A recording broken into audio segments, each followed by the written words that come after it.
محترم ناظرین، السلام علیکم ورحمۃ اللہ وبرکاتہ۔ رمضان کے مہینے میں روزے کی حالت میں فیکٹری میں کام کرتے ہوئے میرا بازو ایک حادثے میں کٹ گیا۔ فیکٹری مالکان نے مجھ کو نوکری سے نکال دیا اور کوئی مدد بھی نہ کی۔ میرے سر پر بہنوں کی ذمہ داری تھی۔ 6 ماہ بے روزگار رہا تو مکان مالک نے سامان پھینکنے کی دھمکی دی۔ میری بہن نے مجھ سے کہا، بھائی ہم لوگ مل کر پکوڑوں کی ریہڑی لگا لیتے ہیں۔ پہلے ہی روز جب ہم اپنی ریہڑی لے کر نکلے تو ہمارے بالکل برابر میں ایک بڑی گاڑی آ کر رکی۔ اس کو دیکھتے ہی میں اور میری بہن عید سے پہلے پہلے جتنے اوور ٹائم لگا سکتا ہے لگا لے، فیضی خرچہ بھی ڈبل ہونے والا ہے۔ میں نے یہ بات اپنے ساتھ کام کرتے ہوئے دوست سے کہی تھی اور وہ بھی میری بات سن کر ہنس پڑا تھا۔ ہاں جاوید ٹھیک کہتا ہے، تو شادی سے پہلے اماں اور بہنوں کے لیے فالتو پیسے جمع کرتا تھا۔ شادی کے بعد اب ذمہ داری بڑھ گئی ہے اور خیر سے ابھی تو اللہ تعالیٰ نے خوشخبری دے رکھی ہے، ہونے والے بچے کے لیے بھی تھوڑا بہت بچانا ہوتا ہے۔ میں نے اس کی بات سن کر مسکرا کر اسے دیکھا اور کہا، ہاں اللہ خیر کرے گا، تھوڑا تھوڑا کر کے بچا لے بھائی، تاکہ وقت پر تیرے کام آ جائے۔ میں اور فیضان پچھلے 5 برس سے اس کمپنی میں ایک ساتھ کام کر رہے تھے۔ یہ ایک فوڈ فیکٹری تھی جہاں پر بچوں کے لیے کیک، بسکٹ وغیرہ بنائے جاتے تھے۔ اس بار تو عید کی چھٹیاں چند روز پہلے ہی سٹارٹ ہونے والی تھیں اور ہم لوگوں کو تنخواہ بھی ایڈوانس ملنی تھی، صرف اتنے دنوں کی جتنے دن ہم نے کام کر رکھا تھا۔ بقیہ تنخواہ اگلے ماہ کی تنخواہ کے ساتھ ملتی، اس لیے ہمارا پورا گروپ ہی یہ کوشش کر رہا تھا کہ جتنا اوور ٹائم لگا سکتا ہے لگا لیں۔ عید پر مہمانوں کا آنا جانا، فیملی کو باہر لے کر جانا، اچھا کھانا پکانا اور پھر بہنوں، بیٹیوں اور بیویوں کی شاپنگ بھی تو ضروری ہوتی ہے۔ ہم لوگ تو مرد ہیں، اپنے پرانے کپڑے بھی استری کروا کر پہن لیتے ہیں، لیکن ان لوگوں کو تو مشکل پیش آتی ہے۔ جب باہر نکلتی ہیں تو لوگ ہنس کر پوچھ لیتے ہیں، کیا بات ہے، اس بار عید پر کپڑے نہیں بنائے؟ میرے ذہن میں اپنی دونوں بہنوں کے کپڑے، جوتے اور چوڑیوں کا خرچہ گھوم پھر رہا تھا۔ انشاءاللہ عید سے پہلے پہلے اپنا ٹارگٹ پورا کر ہی لوں گا۔ میں نے خود کلامی کی تھی، سحری کنٹین پر کر کے صبح 8 بجے تک کام کرنا ہوتا اور پھر گھر جا کر لوڈ شیڈنگ اور گلی میں ہونے والے شور شرابے کے دوران بمشکل ہی نیند پوری ہوتی تھی۔ پھر نماز کے اوقات میں جا کر مسجد بھی جانا ہوتا۔ 2 ہفتے کی نائٹ شفٹ اور 2 ہفتے کی ڈے شفٹ میں کمپنی میں کام کرنا ہوتا تھا۔ مجھے تو ہمیشہ سے ہی ڈے شفٹ ہی پسند تھی، تاکہ شام کو گھر جا کر اپنے بستر پر سکون سے گہری نیند سو سکوں۔ لیکن کمپنی کا رول تھا، ہر 15 دن کے بعد شفٹ چینج ہو جاتی تھی۔ میں اپنی سوچوں میں ڈوبا ہوا تھا۔ اسی وقت مجھے میرے سپروائزر خرم نے آواز دی۔ میں اس وقت پلانٹ پر جھکا ہوا تھا۔ میں نے جیسے ہی سیدھے ہونے کی کوشش کی تھی، پاس رکھے ہوئے سٹول میں میرا پاؤں پھنسا تھا اور میں بسکٹوں کی کٹنگ راڈ کے بالکل اوپر جا کر پڑا تھا۔ صرف ایک لمحہ لگا اور میرا بازو جسم سے الگ ہو گیا تھا۔ اس حادثے نے میرے ذہن کو اتنا مفلوج کر دیا کہ مجھے کچھ سنائی نہیں دیا۔ فیضان سب سے پہلے مجھ تک پہنچا تھا اور اس کے بعد میں نے ہاسپٹل میں آنکھیں کھولی تھیں۔ ہزاروں قطار روتی ہوئی ماں بہنیں میرے ارد گرد کھڑی تھیں۔ میری نظر اپنے بازو پر پڑی تھی جو کوہنی کے پاس سے الگ ہو چکا تھا اور اب وہاں پر سفید پٹی میں جکڑا ہوا میرا ادھورا وجود میری ذات کو گہن لگا چکا تھا۔ درد، تکلیف، مایوسی اور یہ ایک عظیم صدمہ مجھے اندر تک توڑ کر رکھ گیا تھا۔ ابا جان کا انتقال تو 5 سال پہلے ہی ہو چکا تھا۔ میرے تو سارے خواب ہی چکنا چور ہو کر زمین بوس ہو چکے تھے۔ بہنوں کی شادی، اپنا مکان بنانے کا سپنا اور پھر اپنا گھر بسانے کا سپنا جیسے سپنا ہی رہ گیا تھا۔ میری ماں مجھے دیکھ دیکھ کر تڑپ رہی تھی اور میں جوان جہان انسان ہو کر بھی اپنے بے اختیار آنسوؤں کو نہیں روک پا رہا تھا۔ مجھے امید تھی کہ کمپنی کے مالکان اماں سے تعاون کریں گے، لیکن اس وقت میں حیران رہ گیا جب کسی نے بھی میری خیریت پوچھنے کے لیے بھی ہم لوگوں سے رابطہ نہیں کیا۔ میں نے اپنی امی سے کہہ کر فیضان کو کال کروائی اور اسے کہا کہ وہ سپروائزر سے میری بات کروا دے۔ تو فیضان نے جو خبر مجھے سنائی وہ میرے لیے کسی قیامت سے کم نہ تھی۔ کمپنی نے میرا نام ملازمین کی فہرست سے کاٹ دیا تھا۔ اس حادثے کو دبا لیا گیا تھا۔ فیضان نے کہا کہ وہ اپنے طور پر کوشش کر رہا ہے کہ سپروائزر کے ذریعے مالکان تک امداد کی درخواست پہنچائی جائے، لیکن ان کا رویہ بہت زیادہ خراب ہے۔ علاج کا بل کلیئر کرنے کے لیے اماں جان کا واحد زیور جو انہوں نے میری بہنوں کی شادی کے لیے رکھا ہوا تھا وہ فروخت ہو گیا۔ پھر بھی دوائیوں اور علاج کی کمی ہو رہی تھی۔ ایک ہفتے کے بعد میں اپنے ایک بازو سے محروم ہو کر جب گھر لوٹا تو میری عیادت کرنے کے لیے محلے دار، دوست اور دور قریب کے سارے رشتہ دار امڑ کر آنے لگے تھے۔ مالی حالات پہلے ہی شدید خراب تھے، اوپر سے یہ صورتحال دیکھ کر میرا دل رو رہا تھا۔ میں شدید قسم کے نفسیاتی ہجان کا شکار ہو گیا تھا۔ چند روز بعد میں اپنی بوڑھی ماں کو لے کر کمپنی کے دروازے پر پہنچا تھا کہ سپروائزر کو بلا کر مالکان سے ملاقات کر سکوں، لیکن سیکیورٹی گارڈ نے مجھے دروازے سے دھکے دے کر ہٹا دیا۔ یہ ظلم کی انتہا تھی۔ میرے ساتھ حادثہ ڈیوٹی کے دوران پیش آیا تھا۔ مجھے نوکری سے نکالنا اور یا پھر کوئی بھی معاوضہ نہ دینا کہاں کا انصاف تھا، لیکن ہمارے وطن پاکستان میں ایسی باتوں کا خیال کون کرتا ہے۔ ہم غریب لوگ روز ہو کر واپس آ گئے۔ 28ویں روزے کو فیضان گھر پہنچا۔ اس کے پاس میری تنخواہ کا لفافہ تھا۔ مجھے صرف اتنے ہی دن کی سیلری دی گئی جتنے روز میں نے کام کیا تھا۔ وہ خود بھی بڑا دل گرفتہ تھا۔ پھر اس نے اپنی جیب سے نکال کر ایک لفافہ اماں کے ہاتھ میں پکڑایا جو ان سب دوستوں نے میرے لیے اپنی مدد آپ کے تحت جمع کیے تھے۔ وہ بڑا شرمندہ تھا۔ کہنے لگا کہ کاش میری حیثیت اتنی ہوتی کہ میں اپنے دوست کی اور بھی مدد کر سکتا۔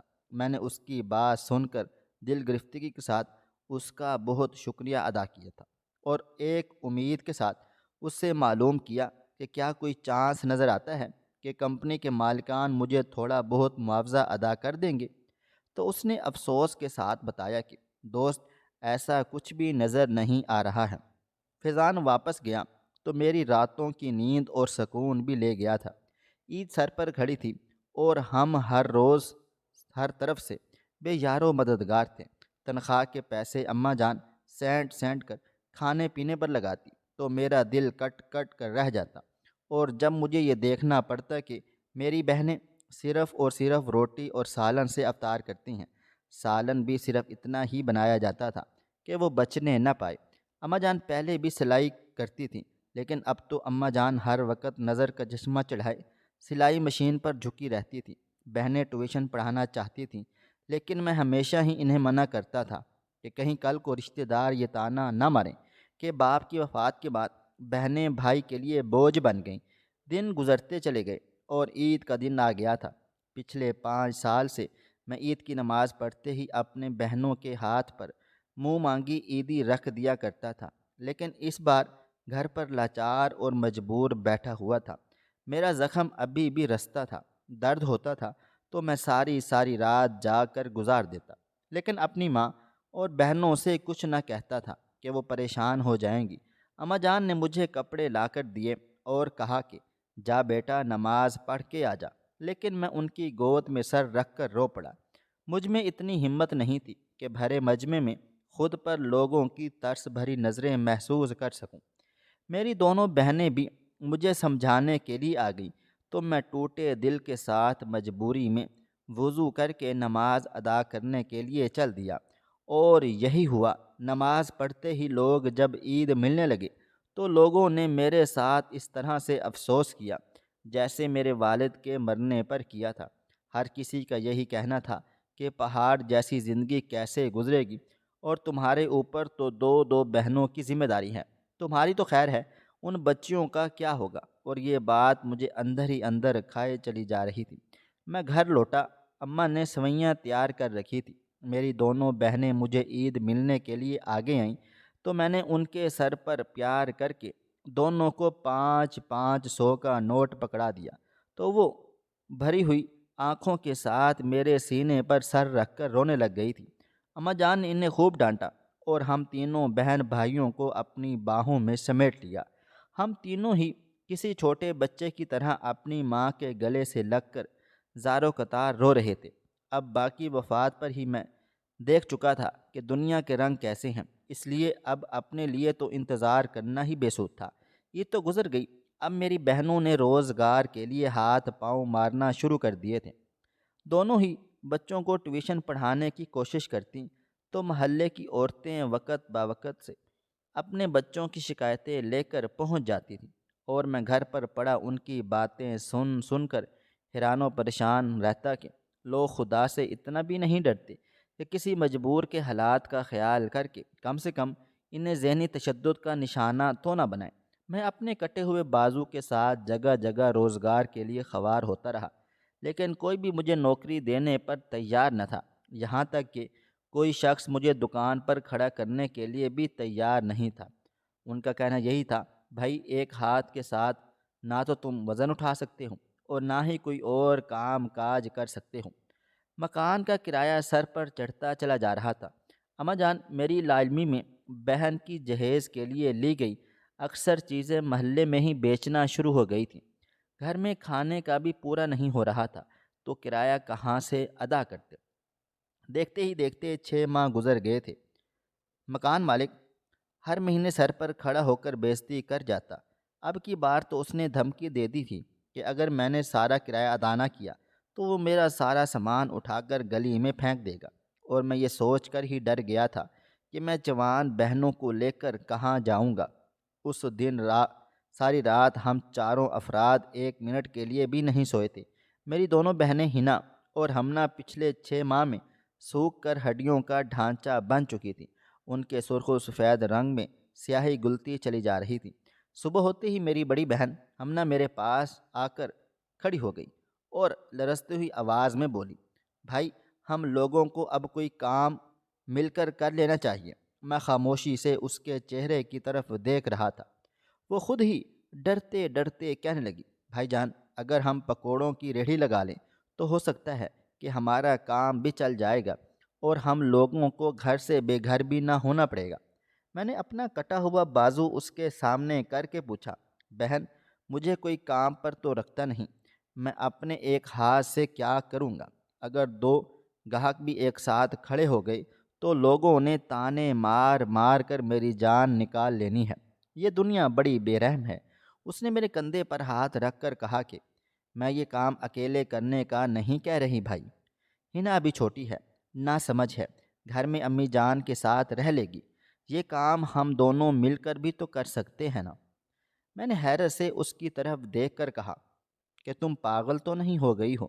تمہاری شادی کی عمر ہے، بجائے اس کے کہ میں تمہارا رشتہ دیکھ کر تمہیں اپنے گھر کا کروں، میں تمہارے ساتھ سڑکوں پر جا کر پکوڑے بیچوں گا تاکہ کل کو یہ دنیا ہم لوگوں کا سانس لینا بھی محال کر ڈالے۔ جانتی ہو کہ پھر تمہارے ساتھ کیا ہوگا؟ تم ساری عمر اسی دہلیز پر بیٹھی رہو گی، اور بہن میں اتنا بے غیرت نہیں ہو سکتا کہ اپنی جوان بہن کو سڑکوں پر لے جا کر کھڑا کر دوں۔ تم لوگ فکر مت کرو، میں ایک بار پھر سے کمپنی جا کر ان لوگوں کی منت سماجت کرتا ہوں کہ مجھے کچھ رقم دے دیں اور مجھے کام پر بھی رکھ لیں۔ لیکن ہنا ضد پر اڑی رہی اور اماں جان بھی سمجھانے لگی، جاوید پچھلے 6 ماہ سے ہم لوگ بھوکے ہیں یا ہم نے کھانا کھایا ہے؟ کبھی کسی دنیا والوں نے ہم سے پوچھا؟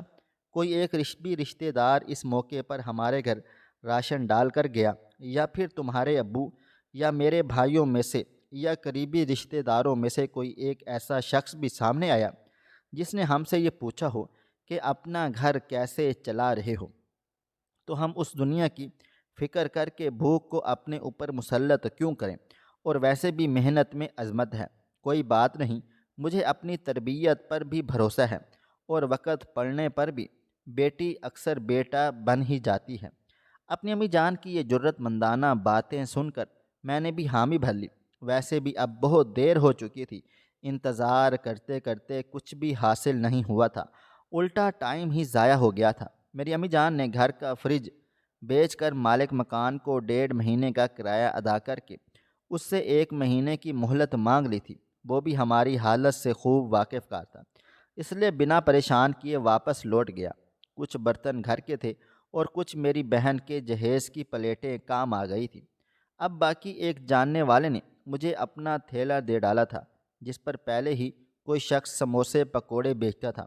میں نے اس پر ذرا سا نام کی تبدیلی کروائی اور اگلے ہی دن ہم دونوں بہن بھائی پکوڑے بیچنے کے لیے سڑک پر جا پہنچے تھے۔ جب میں اپنی بہن کو لے کر اپنے محلے سے نکلا تھا تو میں نے لوگوں کی نظروں میں اپنے لیے حقارت، تمسخر اور مذاق دیکھا تھا، لیکن میں اور میری بہن اپنی گردن جھکا کر چپ چاپ خاموشی سے وہاں سے نکل لیے تھے۔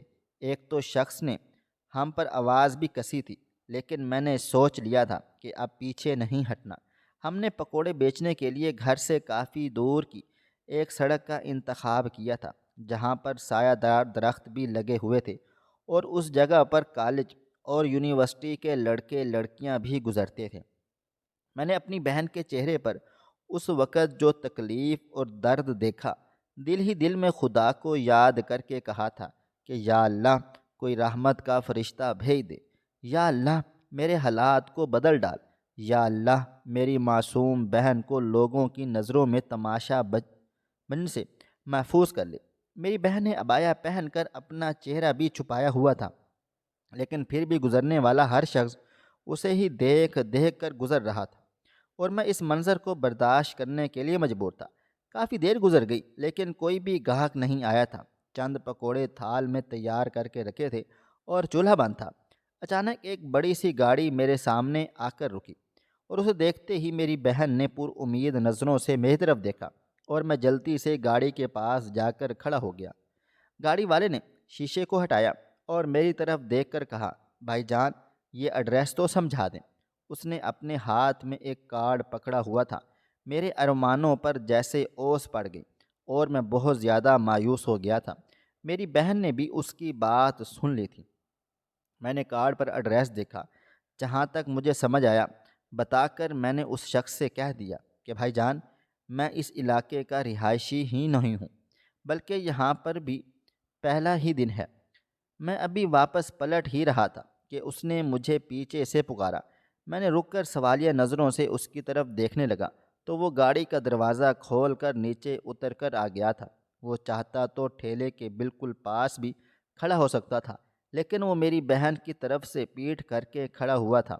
وہ شخص حلیے سے ہی کسی اچھے گھر کا فرد لگ رہا تھا۔ اس شخص نے مجھ سے میرے حالات معلوم کرنے چاہے اور میں نے بے دلی سے اسے اپنے بارے میں سب کچھ بتا دیا تھا۔ تو وہ شخص تھوڑی دیر رک کر کچھ سوچتا رہا اور پھر اپنی جیب سے ایک کارڈ نکال کر میری طرف بڑھا دیا اور مجھے کہنے لگا، جوید صاحب آپ ایسا کریں کہ یہاں سے فری ہو کر مجھے کال کر لیں۔ میں نے وہ کارڈ لے کر اپنی جیب میں رکھ لیا تھا اور اس نے مجھ سے وہ سارے پکوڑے خرید لیے تھے جو میں نے اس وقت بنا کر رکھے ہوئے تھے۔ یہ دیکھ کر میری معصوم سی بہن کے چہرے پر خوشی کے تاثرات آ گئے تھے۔ اس شخص نے مجھے قیمت سے زیادہ ادائیگی کی تو میں انکار کرنے لگا۔ اس نے میرا ہاتھ پکڑ کر بڑے خلوص پیار سے کہا کہ یہ ایک بھائی کے لیے مدد ہی سمجھو۔ میں نے بھی اپنی انا کو پیچھے رکھ دیا تھا کیونکہ ان سے پیٹ نہیں بھرتا تھا۔ پچھلے اتنے ماہ سے مجھے اب تک واحد وہی شخص ملا تھا جس نے میری دل کھول کر مدد کی تھی۔ وہ شخص جاتے ہوئے میری بہن کو سائڈ پر ہٹوا کر میرے ٹھیلے کی تصویریں اتار کر لے گیا اور مجھے کہا تھا کہ میں یہ اپنے واٹس ایپ گروپ میں شیئر کر دوں گا۔ یہاں پر میرے کافی سارے اسٹوڈنٹس رہتے ہیں، میں انہیں کہوں گا کہ وہ آپ لوگوں سے کھانے پینے کی چیزیں خریدیں۔ شام تک ہماری مناسب سیل ہو چکی تھی۔ میں گھر پہنچا۔ اماں جان بے چینی سے ہم دونوں بہن بھائیوں کی منتظر تھی۔ میں نے پیسے نکال کر اماں جان کے سامنے رکھ دیے، جنہیں دیکھ کر اماں جان کے چہرے پر اطمینان اور خوشی جھلک اٹھی تھی۔ چھوٹی بہن نے کھانا تیار کر کے رکھا تھا اور ہم دونوں بہن بھائیوں نے ہاتھ منہ دھو کر کھانا کھایا اور پھر آرام کرنے کے لیے لیٹ گئے تھے۔ دن بھر کھڑے رہنے سے اور گرمی کے سامنے تپنے سے ہم دونوں بہن بھائی ہی کافی زیادہ تھک چکے تھے، اس لیے بستر پر لیٹتے ہی سو گئے۔ اس شخص کا دیا ہوا کارڈ میرے ذہن سے نکل گیا تھا۔ اگلے روز جب میں مقررہ وقت پر وہاں پر کھڑا ہوا تو کچھ لوگ پہلے سے ہی وہاں پر موجود تھے۔ یہ سارے ہی پڑھے لکھے لوگ تھے۔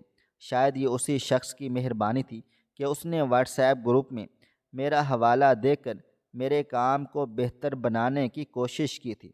کالج اور یونیورسٹی کے اسٹوڈنٹ جو قریب ہی کھڑے ہو کر اپنی اپنی روٹ کی بسز کا انتظار کرتے تھے، وہ لوگ بھی ہمارے ٹھیلے سے کھانے پینے کا سامان خرید کر لے گئے تھے۔ یہ تو ابھی شروعات تھی، اگلے کئی روز میں اچھی خاصی سیل ہونا شروع ہو گئی تھی۔ میں نے اس شخص کے نمبر پر کال کرنے کا ارادہ ملتوی کر دیا تھا، یہ سوچ کر جب اللہ تعالیٰ یہاں پر ہی روزی روٹی دے رہا ہے تو پھر اس شخص کو کال کرنی شاید ضروری نہیں ہے۔ ایک ہفتے کے بعد وہ شخص دوبارہ سے وہاں پر پہنچا تھا اور گاڑی سے اتر کر بڑے باعزت طریقے سے مجھ سے ملا اور پھر مجھ سے کہنے لگا، جوید بھائی، میں پچھلے کافی دنوں سے آپ کی کال کا انتظار کر رہا تھا۔ جب مجھے کال موصول نہیں ہوئی تو میرا دل بے چین ہو گیا، اس لیے میں آپ سے ملنے چلا آیا۔ آپ نے مجھ کو کال کیوں نہیں کی تھی؟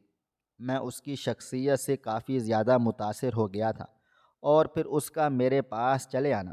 میں نے اس کو صاف الفاظ میں بتا دیا کہ حمزہ سر، میری سیل اچھی خاصی ہونے لگی تھی، اس لیے میں نے آپ کو پریشان نہیں کیا۔ آپ نے میرے لیے اتنی آسانی کر دی، میں آپ کا بہت مشکور ہوں۔ میری بات سن کر وہ مسکرا دیا اور پھر کہنے لگا، جوید بھائی، آپ جیسے لوگ معاشرے کے لیے ایک مثال ہوتے ہیں۔ اپنی حالت کے باوجود آپ نے محنت مزدوری کرنے کو ترجیح دی۔ کوئی اور ہوتا تو اس موقع کا بھرپور فائدہ اٹھاتا اور لوگوں سے مدد مانگ تانگ کر اپنا گزارا کرنے کی کوشش کرتا۔ ایسے لوگ اس قابل ہوتے ہیں کہ ان کی حوصلہ افزائی کی جائے۔ بھائی جان، میں اس لیے بلا رہا تھا کہ آپ میرے ساتھ چل کر میرے آفس کا جائزہ لیں۔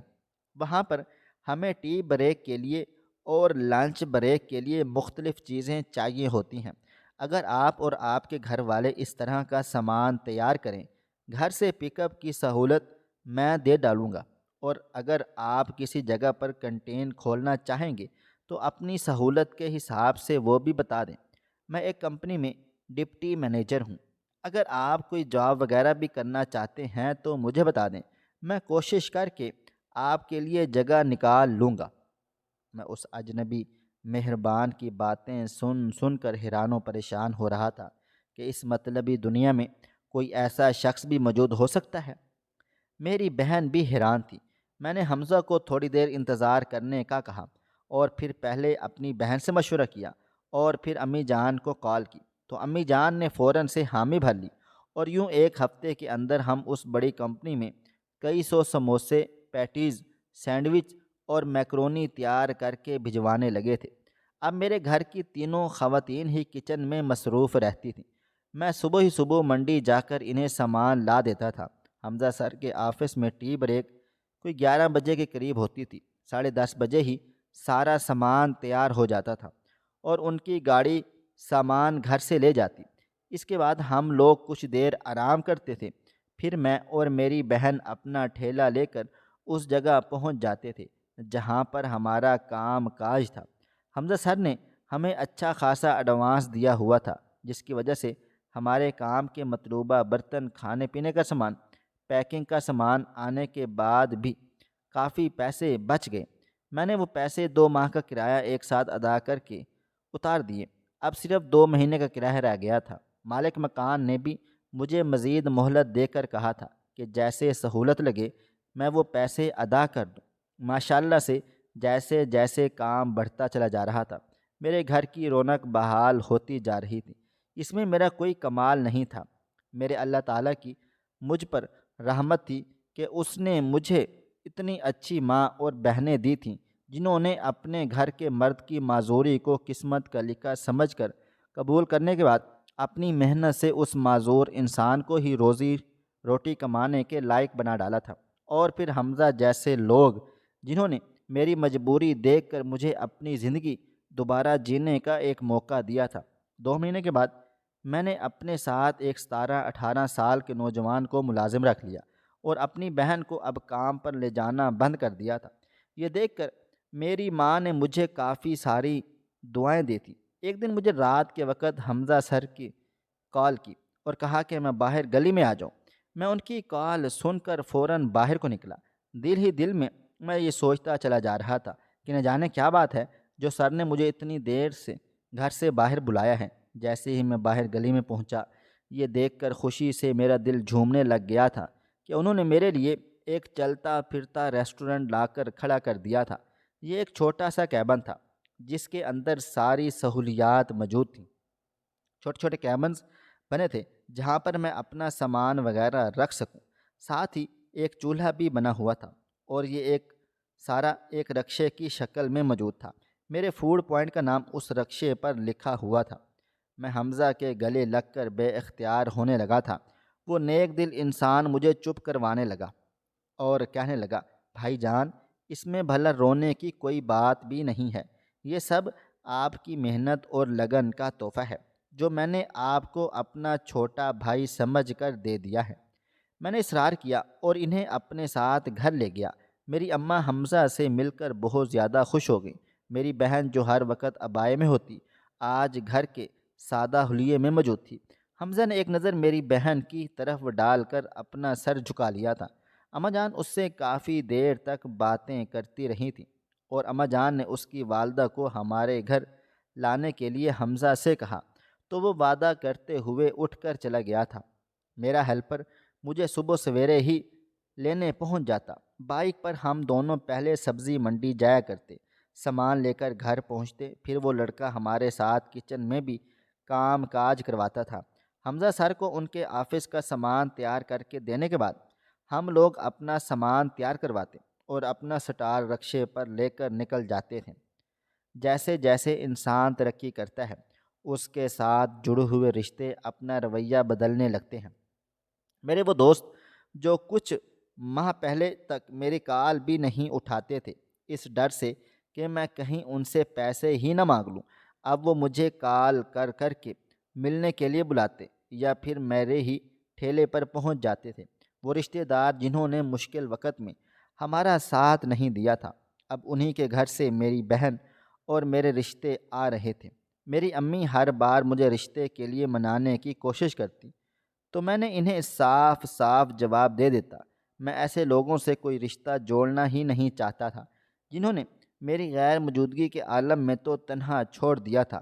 لیکن اب جب کامیابی میرے ساتھ کھڑی تھی تو وہ لوگ مجھ سے ہاتھ ملانا چاہتے تھے۔ کل کو اگر میری زندگی میں کوئی بھی اونچ نیچ ہوتی تو وہ لوگ مجھے واپس سے چھوڑنے میں ایک لمحہ بھی نہیں لگائیں گے۔ یہ سوچ جیسے جیسے مضبوط ہوتی چلی جا رہی تھی، میرا دل مطمئن ہوتا چلا جا رہا تھا۔ میں نے اماں جان کو کہہ دیا تھا کہ وہ اسے اس کی مرضی معلوم کر کے اگر وہ کہے جاتی ہے تو بے شک رشتے کے لیے ہاں کر دے، لیکن ہمنا نے بھی رشتہ داروں میں شادی کرنے سے صاف انکار کر دیا تھا۔ اس کا بھی کہنا تھا کہ جنہوں نے ہمیں مشکل وقت میں نہیں پوچھا، اس بات کی بھلا کیا گارنٹی ہے کہ کل کو اگر ہمارے حالات نے واپس پلٹا کھا لیا تو یہ لوگ ہمارے ساتھ مخلص رہیں گے۔ اماں جان کو بھی ہماری یہ بات سمجھ میں آ گئی تھی۔ اتوار کا روز تھا، دفتر کے کام کی چھٹی تھی۔ میرا دل بھی آج کام پہ جانے کا نہیں ہو رہا تھا۔ میں نے اپنے ہیلپر مبشر کو بتا دیا تھا، وہ فوڈ کارٹ لے کر چلا گیا۔ دروازے پر دستک ہوئی، ہمنا نے دروازہ کھولا۔ ایک خوبصورت سی خاتون سفید رنگ کے لباس میں نظر کا چشمہ لگائے دروازے پر کھڑی ہوئی تھی۔ انہوں نے ہمنا کی طرف دیکھ کر مسکراتے ہوئے پوچھا تھا، آپ جاوید کی سسٹر ہیں بیٹا؟ آپ کی والدہ کے گھر پر موجود ہیں؟ ہمنا نے ان کو اندر بلا لیا تو کچھ فاصلے پر کھڑے ہوئے حمزہ پر بھی نظر پڑ گئی۔ حمزہ گھبرا کر ادھر ادھر دیکھ رہا تھا۔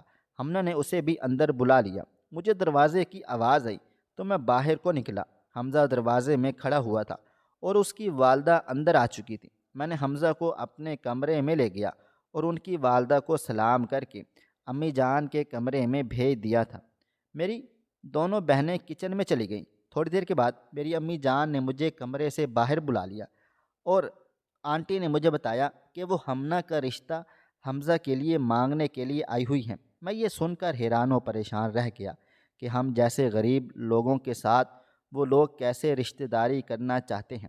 میں نے آنٹی سے یہ بات کر دی تو انہوں نے مسکرا کر کہا، بیٹا جی، حیثیت اللہ تعالیٰ بناتا ہے اور ایک اچھی تربیت یافتہ لڑکی کسی بھی گھر کو جنت بنا سکتی ہے۔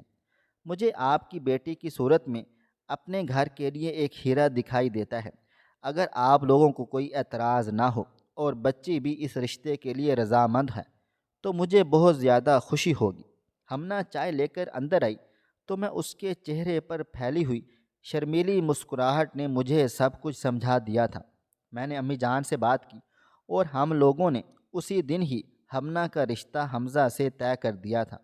کچھ عرصے کے بعد مناسب طریقے سے میری بہن اپنے سسرال کو رخصت ہو گئی تھی۔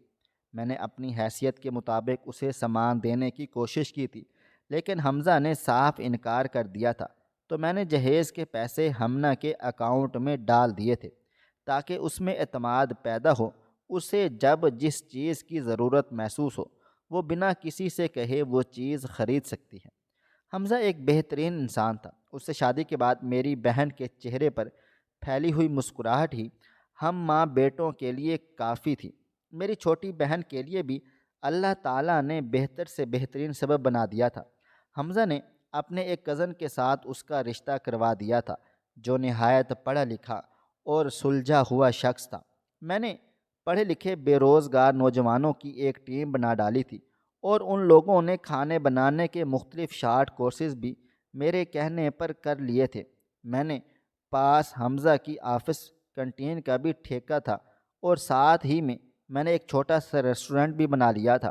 پیچھے مڑ کر دیکھتا ہوں تو مجھے یہ سب کچھ ایک خواب کی طرح لگتا ہے۔ امی جان کا زور بڑھتا چلا جا رہا ہے شادی کے لیے، لیکن فی الحال میرا ایسا کوئی بھی ارادہ نہیں ہے۔ اپنے ساتھ ہونے والے حادثے کے بعد میں نے زندگی جینے کی امید ہی چھوڑ ڈالی تھی، لیکن اللہ تعالیٰ نے ایک در بند کیا تو بے شمار کئی دروازے ایسے کھول دیے جنہوں نے میری زندگی کا رخ ہی بدل دیا تھا۔ انسان اگر ہمت نہ ہارے تو اپنی محنت اور لگن سے اپنی قسمت کو بدل سکتا ہے۔ میں اپنے رب کا جتنا بھی شکر ادا کروں وہ کم ہے، بے شک وہ رحیم ہے اور کریم بھی ہے۔ محترم ناظرین، آپ کو آج کی کہانی کیسی لگی؟ کومنٹ باکس میں اپنی رائے کا اظہار کریں۔ خواہش صرف اتنی ہے کہ کچھ الفاظ لکھوں جس سے کوئی گمراہی کے راستے پہ جاتے جاتے رک جائے، اور نہ بھی رکے تو سوچ میں ضرور پڑ جائے۔ پیارے دوستو، امید کرتا ہوں کہ آپ کو یہ ہماری کہانی پسند آئی ہوگی۔ کہانی پسند آئی ہو تو ویڈیو کو لائک کر دیں، کومنٹس کر دیں، شیئر کرنا بالکل بھی نہ بھولیں۔ اور ہاں، اگر آپ لوگ اس چینل پر نئے ہیں تو اس چینل کو سبسکرائب ضرور کر لیجئے گا اور نوٹیفیکیشن کو ضرور دبا دیجئے گا تاکہ آنے والی کہانی سب سے پہلے آپ کو مل سکے۔ ملتے ہیں کل ایک نئی اور دلچسپ کہانی کے ساتھ۔ تب تک اپنا ڈھیر سارا خیال رکھیے گا۔ اللہ حافظ۔